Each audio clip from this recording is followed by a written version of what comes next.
Alors, imaginez un peu. Passer d'un monde où chaque ressource est comptée, où l'on fait attention à tout, à une ère d'abondance quasi illimitée. Eh bien, c'est exactement la transformation incroyable qu'a vécue la France au XXe siècle. Aujourd'hui, on va décortiquer ensemble ce virage spectaculaire. La grande question, c'est donc celle-là. Comment est-ce possible? Comment un pays tout entier a-t-il pu se métamorphoser aussi profondément et surtout aussi vite? C'est ce qu'on va explorer. Pour tout comprendre, il faut commencer par le commencement. Et au lendemain de la guerre, le point de départ, c'est un problème immense, un véritable traumatisme national, la crise du logement. Pour bien mesurer l'ampleur du désastre, regardez ce chiffre. 2,8 millions. C'est le nombre de logements considérés comme insalubres ou en ruine après la Seconde Guerre mondiale. La situation était tout simplement catastrophique. Face à un tel chaos, l'État a évidemment dû intervenir, et pas qu'un peu. Comme on le voit ici, ça n'a pas été l'affaire d'un jour. On a eu toute une série de mesures étalées sur des décennies pour essayer de résoudre ce problème qui semblait insoluble. Alors, ce fameux moratoire de 1918, qu'est-ce que c'était? Eh bien, c'est une de ces mesures qui part d'une bonne intention, mais qui a eu un effet totalement inverse. On a gelé les loyers pour protéger les locataires, sauf que plus aucun propriétaire n'avait intérêt à investir ou même à entretenir. Du coup, la crise s'est aggravée. C'est un point absolument crucial. Et puis, en 1958, changement radical de stratégie. On sort l'artillerie lourde, les UP. L'objectif était simple et direct, construire. Construire vite et en masse. Ces immenses ensembles d'immeubles, qu'on a beaucoup critiqués par la suite, ont été sur le moment la réponse de l'État pour donner un toit à des millions de personnes. Et le résultat, il est juste spectaculaire. Ce graphique le montre parfaitement. En à peine 2 décennies, le parc immobilier français a bondi de 50%. C'est simple, la France a littéralement bâti sa sortie de crise, pierre par pierre. Mais la révolution ne s'est pas arrêtée au mur. C'est aussi à l'intérieur des foyers que tout a changé. Prenez l'eau courante, par exemple. Ce qui était un luxe rare dans les campagnes avant-guerre est devenu une norme quasi universelle. Ce n'est pas juste du confort, c'est un changement de vie radical. Donc voilà, les logements sont là, les murs sont debout.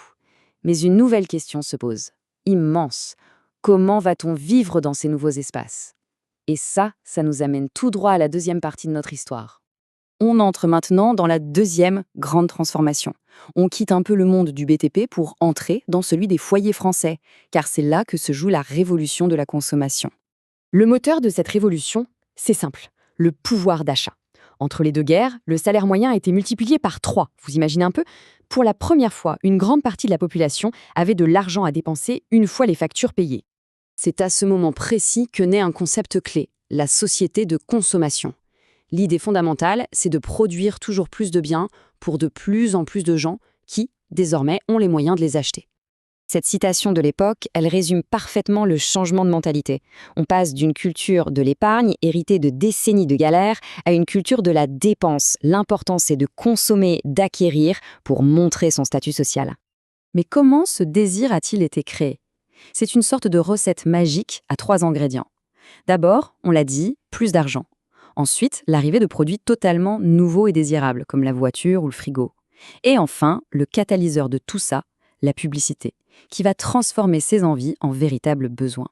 Ce nouveau mode de vie, il n'est pas sorti de nulle part. Il a été très très fortement inspiré par un modèle qui venait de l'autre côté de l'Atlantique. Ce qui nous amène à notre dernière partie. La France est-elle devenue une copie de l'Amérique? Ce phénomène porte un nom, l'américanisation. C'est bien plus que juste acheter des produits américains. C'est l'adoption de tout un style de vie, de la musique rock au supermarché, qui était perçue à l'époque comme le summum de la modernité. Et cette influence s'est infiltrée absolument partout.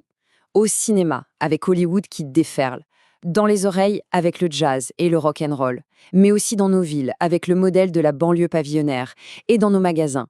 Le modèle américain était omniprésent.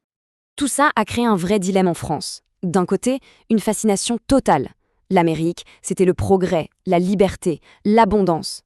Mais de l'autre, une peur bleue, la peur de perdre notre culture, notre identité, de devenir une simple colonie économique.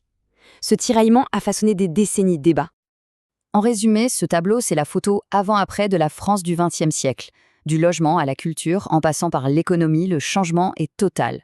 On a assisté à une véritable métamorphose de la vie de tous les jours. Cette immense transformation a bâti la France moderne dans laquelle nous vivons, mais elle nous laisse avec une question cruciale. À quel prix?